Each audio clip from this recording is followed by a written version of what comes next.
Fifth സ്റ്റാൻഡേർഡിലെ 8ാമത്തെ ചാപ്റ്ററായ ഫ്രാക്ഷൻ്റെ അവസാനത്തെ എപ്പിസോഡാണിത്. 99ാമത്തെ പേജിലെ പ്രവൃത്തി പരിചയം നമ്മൾ കഴിഞ്ഞ വീഡിയോയിൽ ചെയ്തതാണ്. അതിൻ്റെ തുടർച്ചയാണ് ഈ വീഡിയോ. 99, 100 പേജുകളാണ് ഈ വീഡിയോയിലുള്ളത്. അടുത്തായിട്ട് നമ്മൾ പഠിക്കാൻ പോകുന്നത് ഫ്രാക്ഷൻ ആൻഡ് ഡിവിഷൻ. ഫ്രാക്ഷനും ഡിവിഷനും തമ്മിലുള്ള ബന്ധം എന്താണെന്ന് നമുക്ക് നോക്കാം. ആദ്യമായിട്ട് ഇവിടെ ഒരു കാര്യം പറയുകയാണ്. എന്താണ്? 6 ലിറ്റർ ഓഫ് മിൽക്ക് എന്ത് ചെയ്യുകയാണ്? 3 പേഴ്സൺസിന് എന്ത് ചെയ്യാണ്? ഈക്വൽ ഡിവൈഡ് ചെയ്ത് കൊടുക്കുകയാണ്. അത് ഫ്രാക്ഷണൽ രൂപത്തിൽ നമ്മൾ എഴുതിയിരുന്നത് 6/3 എന്നായിരുന്നു അല്ലേ? അത് നമുക്ക് മറ്റൊരു രീതിയിൽ ചെയ്യാം. എങ്ങനെയാണ് ചെയ്യുന്നത്? 6 ഹരിക്കണം 3 എന്ന് എഴുതാം. 6നെ 3 കൊണ്ട് ഹരിച്ചാൽ എത്രയാണ് കിട്ടുന്നത്? 2 ആണ് കിട്ടുന്നത് അല്ലേ? നിങ്ങൾക്കറിയില്ലേ? 3 × 2 എത്രയാണ്? 6 ആണ്. ഇവിടെ റിമൈൻഡർ വരുന്നത് 0 ആണ്. അതുകൊണ്ട് എത്രയാണ്? 2 ആയിരിക്കും. ഇത് നമുക്ക് എങ്ങനെ എഴുതാം? 6/3 എന്നും എഴുതാൻ കഴിയും. അതാണ് ഇവിടെ നമ്മൾ പഠിക്കാൻ പോകുന്നത്. ഇവിടെ നോക്കൂ, ഇവിടെ 2 ലിറ്റർ 3 പേർക്കാണ് ഡിവൈഡ് ചെയ്ത് കൊടുക്കുന്നതെങ്കിൽ നമ്മൾ ഫ്രാക്ഷണൽ രൂപത്തിൽ എഴുതിയിരുന്നത് 2/3 ലിറ്റേഴ്സ് എന്നായിരുന്നു. അതിനെ എങ്ങനെ എഴുതാം? 2/3നെ നമുക്ക് 2 ഹരിക്കണം 3 എന്നും എഴുതാൻ കഴിയും. 2ൻ്റെ ആൻസർ കിട്ടുന്നത് 1 തന്നെയാണ്. അങ്ങനെ 1 തന്നെ കിട്ടുന്നുണ്ടോ എന്ന് വേണമെങ്കിൽ നമുക്ക് പിന്നീട് നോക്കാം.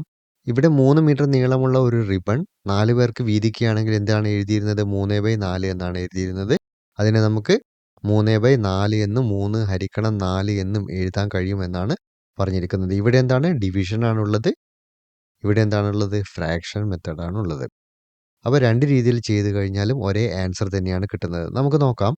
ഇവിടെ നമ്മൾ 10 കേക്കുകൾ നമ്മൾ 2 പേർക്ക് വീതിച്ച് കൊടുക്കുകയാണെന്ന് കരുതുക. 10/2 എന്നാണ് ഫ്രാക്ഷണൽ രൂപത്തിൽ എഴുതിയിരുന്നത്. 10 ഹരിക്കണം 2 എന്നാണ് ഡിവിഷൻ മെത്തേഡിൽ എഴുതുന്നത്. എന്ത് ചെയ്യുക? 2 × 1 2 ആണ്. ഇവിടെ 2 × 5 10 ആണ്. അപ്പോൾ ഇവിടെ ആൻസർ എന്ത് കിട്ടും? 5 എന്ന് കിട്ടും. ഇനി 10നെ 2 കൊണ്ട് ഹരിച്ചാൽ എത്രയാണ്? 2 × 5 10 ആണല്ലേ? അപ്പോൾ ഇവിടെയും ആൻസർ കിട്ടുന്നത് എന്താണ്? 5 ആണ്. അപ്പോൾ എന്താണ്? 5 = 5 ആണ്. അതുകൊണ്ട് ഫ്രാക്ഷണൽ രൂപത്തിൽ എഴുതിയാലും ഡിവിഷൻ രൂപത്തിൽ എഴുതിയാലും എന്താണ്? 1 തന്നെയാണ്. ഇവിടെ മറ്റൊരു ഉദാഹരണം കൂടി നമുക്ക് തരികയാണ്. 6 ഹരിക്കണം 2 എന്ന് പറഞ്ഞാൽ എന്താണ്? 6/2 തന്നെയാണ്. അതിൻ്റെ ഉദാഹരണമാണ് ഇവിടെ കൊടുത്തിരിക്കുന്നത്. 6നെ 2 കൊണ്ട് ഡിവൈഡ് ചെയ്താൽ കിട്ടുന്നത് എത്രയാണ്? 3 ആണ്. 6നെ 2 കൊണ്ട് ഹരിച്ചാൽ കിട്ടുന്നത് 3 ആണ്.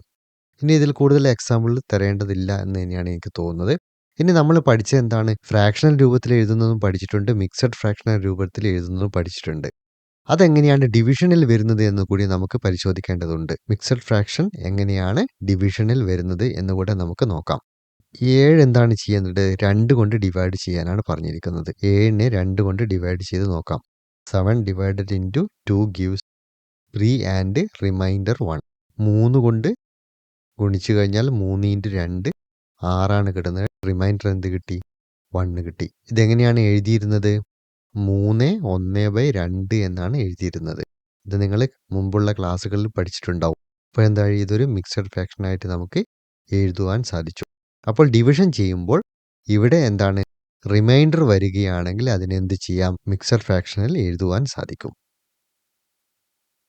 ഇവിടെ പറഞ്ഞിരിക്കുന്നത് 7 pens are divided between 2 persons. 7 pen എത്രയാണ്? 2 പേർക്ക് കൊടുക്കുകയാണ്. How many pens would each get? നമുക്ക് നോക്കാം. 7 പെന്നാണ് അല്ലേ? 7 പെൻ എന്ന് പറയുമ്പോൾ അത് കിട്ടുന്നത് 7നെ 2 കൊണ്ട് ഹരിച്ചാൽ 3 1/2 ആണ് കിട്ടുന്നത്. ഓരോ ആൾക്കും കിട്ടുന്നത് 3 പെൻ വീതമാണ്. പിന്നെന്താണ്? ഒരു പെന്ന് ബാക്കി വരും. പിന്നീട് വരുന്നത് 5 ചോദ്യങ്ങളാണ്. അത് നമുക്ക് 1 by 1 ആയിട്ട് ചെയ്ത് നോക്കാം. ആദ്യത്തെ ക്വസ്റ്റ്യൻ എന്താണെന്ന് നോക്കാം. If 15 meters of cloth is divided equally among 4 persons, how many meters of cloth would each one get? 15 metre നീളമുള്ള ഒരു തുണി 4 പേർക്ക് ഡിവൈഡ് ചെയ്യുമ്പോൾ ഓരോരുത്തർക്കും കിട്ടുന്ന തുണിയുടെ അളവാണ് ചോദിച്ചിരിക്കുന്നത്. അത് 3 രീതിയിലാണ് നമുക്ക് എഴുതേണ്ടത്. ഇവിടെ നമുക്ക് ആദ്യമായിട്ട് എഴുതാം. ലെങ്ത് ഓഫ് ദ ക്ലോത്ത്സ് എത്രയാണ്? 15 മീറ്റർ ആണ്. ഇവിടെ തന്നിട്ടുണ്ട്. Number of persons is equal to 4. 4 പേർക്കാണ് ഡിവൈഡ് ചെയ്യേണ്ടത്. ഈച്ച് വൺ ഗെറ്റ്, ഇത് 3 രീതിയിലാണ് എഴുതേണ്ടത്. ആദ്യം ഒരു ഡിവിഷൻ രീതിയിൽ എഴുതുകയാണെങ്കിൽ എങ്ങനെ എഴുതാം? 15 ഹരിക്കണം 4 അല്ലേ? 15 ഡിവിഷൻ 4 എന്ന് എഴുതാം. പിന്നീട് ഈക്വൽ ടു, പിന്നീട് എന്താണ് എഴുതാൻ കഴിയുന്നത്? ഒരു ഫ്രാക്ഷൻ രൂപത്തിൽ നമുക്ക് എഴുതാം. അതെങ്ങനെയാണ്? 15 ഡിവൈഡഡ് ബൈ 4. പിന്നീട് ഒരു രൂപത്തിൽ കൂടെ എഴുതണം. അതെന്താണ്? മിക്സഡ് ഫ്രാക്ഷൻ രൂപത്തിലാണ് എഴുതേണ്ടത്. അത് എഴുതാൻ വേണ്ടി എന്താണ് ചെയ്യേണ്ടത്? 15നെ നമ്മൾ എന്ത് ചെയ്യണം? 4 കൊണ്ട് ഹരിച്ച് നോക്കണം. 4 കൊണ്ട് ഹരിച്ച് നോക്കിക്കഴിഞ്ഞാൽ ഇവിടെ എത്രയാണ് വരുന്നത്? 3. 4 ഇൻറ്റു 3 എത്രയാണ്? 12 വരുന്നത് അല്ലേ? റിമൈൻഡർ എത്രയാണ് വരുന്നത്? 3 വരുന്നത്. ഇവിടെ റൈറ്റ് സൈഡിലായിട്ട് എഴുതാം 4 ഇൻറ്റു 3 12. ഈ 3-ന് എന്താണ് പറയുന്നത്? റിമൈൻഡർ എന്നാണ് പറയുന്നത് അല്ലേ? ഈ 4-ന് എന്താണ് പറയുന്നത്? ഡിവൈസർ എന്നാണ് പറയുന്നത് അല്ലേ? ഇവിടെ എന്താണ്? 3-ന് എന്ന് പറയുന്നത് കോഷ്യന്റ് ആണ്. ഇതെങ്ങനെയാണ് നമ്മൾ എഴുതാൻ പഠിച്ചിരിക്കുന്നത്? ആദ്യം എഴുതേണ്ടത് എന്താണ്? കോഷ്യന്റ് ആണ് എഴുതുന്നത്. അതായത് 3 എഴുതും. പിന്നീട് എന്താണ് എഴുതേണ്ടത്? റിമൈൻഡർ ആണ് നമുക്ക് എഴുതേണ്ടത് മുകളിലായിട്ട്. റിമൈൻഡർ ഡിവൈഡഡ് ബൈ പിന്നീട് എന്താണ് എഴുതേണ്ടത്? ഡിവൈസർ ആണ് എഴുതുന്നത് അല്ലേ? 4. അപ്പോൾ ഈ 3 രീതിയിലാണ് നമുക്ക് എഴുതുവാൻ കഴിയുന്നത്. 15 ഹരിക്കണം 4 equal to 15 divided by 4 equal to 3 3/4 അത്രയും മീറ്റർ ആയിരിക്കും. അടുത്ത ചോദ്യം നോക്കാം. 250 റുപ്പീസ് 8 പേർക്ക് വീതിച്ചു കൊടുക്കണം. അതിനുശേഷം ഓരോരുത്തർക്ക് കിട്ടുന്ന എത്രയാണെന്ന് നമുക്ക് എഴുതണം. പിന്നീട് അതിനെ എന്ത് ചെയ്യണം? രൂപയിലും പൈസയിലും അത് എഴുതുകയും വേണം. അപ്പോൾ നമുക്ക് ആദ്യത്തെ എഴുതാം. Total amount is equal to 250 RS എന്ന് എഴുതാം ആദ്യമായിട്ട്. പിന്നെ നമ്പർ ഓഫ് പേഴ്സൺസ് 8. ഇത് നമുക്ക് ഓൾറെഡി തന്നതാണ്. ഇനി നമ്മൾ കണ്ടുപിടിക്കേണ്ടത് എന്താണ്? Each one get is equal to first division മെത്തേഡിൽ എഴുതാം 250 ഹരിക്കണം 8. രണ്ടാമത് എഴുതുന്നത് എന്താണ്? ഫ്രാക്ഷൻ മെത്തേഡാണ്. എത്രയാണ്? 250 ഡിവൈഡഡ് ബൈ 8. പിന്നീട് അടുത്തത് മിക്സഡ് ഫ്രാക്ഷൻ കണ്ടുപിടിക്കാൻ വേണ്ടി നമ്മൾ എന്ത് ചെയ്യണം? 250-നെ 8 കൊണ്ട് എന്ത് ചെയ്യണം? ഡിവൈഡ് ചെയ്യണം. ആദ്യം എന്താണ്? 30 കൊണ്ടാണ് ഡിവൈഡ് ചെയ്യുന്നത്. 8 ഇൻറ്റു 30 എത്രയാണ് വരുന്നത്? 240 ആണ്. റൈറ്റ് സൈഡിൽ ഇവിടെ എഴുതാം 8 ഇൻറ്റു 30 ഈസ് ഈക്വൽ ടു 240. 250-ൽ നിന്ന് 240 കുറച്ചാൽ 10 കിട്ടുന്നത്. 10-ൽ 8 എത്ര പ്രാവശ്യമാണ്? ഒരു പ്രാവശ്യമാണ് പോകുന്നത്. 1 ഇൻറ്റു 8 8 എഴുതാം. 10-ൽ നിന്ന് 8 കുറച്ചാൽ റിമൈൻഡർ വരുന്നത് 2 അപ്പോൾ നമുക്ക് കോഷ്യന്റ് എത്രയാണ് കിട്ടുന്നത്? 30 + 1 അതിവിടെ കോഷ്യന്റ് 31 കിട്ടി. ഡിവൈസർ ഇവിടെ ഇരിക്കുന്നത് 8 റിമൈൻഡർ ഇരിക്കുന്നത് എന്താണ്? 2 അപ്പോൾ നമുക്ക് എന്ത് എഴുതാം? 31 2/8 റുപ്പീസ് അത്രേ എഴുതാം. 2/8-നെ എന്ത് ചെയ്യണം? ഒന്ന് ചെറുതാക്കണം. എങ്ങനെയാണ് ചെറുതാക്കുന്നത്? 2-നെ നമുക്ക് 1 ഇൻറ്റു 2 എന്ന് എഴുതാം. 8-നെ എന്ത് എഴുതാം? 2 ഇൻറ്റു 4 എന്ന് എഴുതാം അല്ലേ? 2 ഇൻറ്റു 4 8. പിന്നീട് എന്ത് ചെയ്യാം? മുകളിൽ കാണുന്ന 2ഉം താഴെ കാണുന്ന 2ഉം നമുക്ക് വെട്ടിക്കളയാം. ബാക്കി വരുന്നത് എന്താണ്? 1/4 ആണ്. 31 1/4 അത്രയും റുപ്പീസ് ആയിരിക്കും. ഇനി ഒന്നുകൂടെ പറഞ്ഞിട്ടുണ്ട്. എന്താണ്?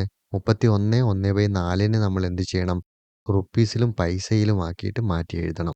ഇവിടെ നമുക്ക് നോക്കാം 31 രൂപയാണുള്ളത്. ഈ 1/4 എന്ന് പറയുന്നത് എന്താണ്? പൈസയാണ്. അപ്പോൾ 1/4 എന്ന് പറയുന്ന പൈസ എന്താണ് ചെയ്യുക? ഇവിടെ നോക്കാം. 1 രൂപ എന്ന് പറയുന്നത് 100 പൈസയാണ്. അപ്പോൾ 100 പൈസ എന്ത് ചെയ്യണം? 4 ഭാഗങ്ങളാക്കി മാറ്റണം. അങ്ങനെ 4 ഭാഗങ്ങളാക്കി മാറ്റിക്കഴിഞ്ഞാൽ ഒരു ഭാഗം എത്രയാണ് കിട്ടുന്നത്? 25 കിട്ടുന്നത് അല്ലേ? 25 + 25 + 25 + 25 അങ്ങനെയാണ് എന്ത് വരുന്നത്? 100 വരുന്നത്. അപ്പോൾ ഒരു പാട്ടിൽ എത്രയായിരിക്കും ഉണ്ടാവുക? 25 ആയിരിക്കും ഉണ്ടായിരിക്കുക. അപ്പോൾ നമുക്കിവിടെ എഴുതാം 31 റുപ്പീസ് ആൻഡ് 25 പൈസ. മനസ്സിലായില്ലേ? ഒരു റുപ്പീസ് എന്ന് പറയുന്നത് എത്രയാണ്? 100 പൈസയാണ് അല്ലേ? 100 പൈസയാണ്. അപ്പോൾ 100 എന്ന് പറയുന്നത് എന്താണ്? 25 + 25 + 25 + 25 അപ്പോൾ ഇതിൽ ഒരു 25 എന്ന് പറയുന്നത് എന്താണ്? 4 25-ൽ 1 അല്ലേ? അതാണ് 1/4 അതുകൊണ്ടാണ് 25 പൈസ എന്ന് പറയുന്നത്. മൂന്നാമത്തെ ചോദ്യം നോക്കാം. How many boxes are required to pack 100 eggs with 12 in each box? 100 eggs എന്ത് ചെയ്യണം? 12 ഓരോരോ ബോക്സിലും 12 വീതം വെച്ചിട്ട് എന്ത് ചെയ്യണം? നമുക്ക് നിറയ്ക്കണം. അങ്ങനെയാണെങ്കിൽ എത്ര ബോക്സ് വേണ്ടി വരുമെന്നാണ് നമ്മോട് ചോദിച്ചിരിക്കുന്നത്. അപ്പോൾ നമുക്ക് ആദ്യമായിട്ട് എഴുതാം. ടോട്ടൽ നമ്പർ ഓഫ് എഗ്സ് എത്രയാണ്? 100 ആണുള്ളത്. Number of eggs in each box എത്ര എഗ്സ് ആണ് നിറയ്ക്കുന്നത്? 12 എഗ്സ് ആണ് നിറയ്ക്കുന്നത്. നമ്പർ ഓഫ് ബോക്സസ് റിക്വയർഡ് അതെങ്ങനെയാണ് കണ്ടുപിടിക്കുന്നത്? 100-നെ എന്ത് ചെയ്യണം? 12 കൊണ്ട് ഹരിക്കുക. അതെന്താണ്? ഡിവിഷൻ മെത്തേഡാണ്. പിന്നീട് ഫ്രാക്ഷൻ മെത്തേഡ് വരുമ്പോൾ 100 ഡിവൈഡഡ് ബൈ എന്ത് ചെയ്യണം? 12 എഴുതണം. പിന്നീട് നമുക്ക് എഴുതേണ്ടത് മിക്സഡ് ഫ്രാക്ഷൻ ആണ് എഴുതേണ്ടത്. അതിനെന്ത് ചെയ്യണം? 100-നെ 12 കൊണ്ട് ഹരിക്കണം. 12 കൊണ്ട് ഹരിച്ചാൽ 12-ന്റെ ഗുണനപ്പട്ടിക നമ്മൾ അറിഞ്ഞിരിക്കണം. 12 ഇൻറ്റു 8 വരുന്നത് എത്രയാണ്? 96 വരുന്നത്. ഇവിടെ നമുക്ക് എഴുതാം 12 ഇൻറ്റു 8 ഈസ് ഈക്വൽ ടു 96. അപ്പോൾ 100-ൽ നിന്ന് 96 കുറച്ചാൽ കിട്ടുന്നത് എത്രയാണ്? 4 അപ്പോൾ ടോട്ടൽ വരുന്നത് എത്രയാണ്? 8 ബോക്സസ് ആണ് വേണ്ടി വരുന്നത്. അപ്പോൾ നമ്മുടെ ഇവിടെ എഴുതുമ്പോൾ ഇവിടെ 4 വരുന്നത് റിമൈൻഡർ ആണ്. 12 വരുന്നത് എന്താണ്? ഡിവൈസർ ആണ് വരുന്നത്. അപ്പോൾ 8 കോഷ്യന്റ് ആണ്.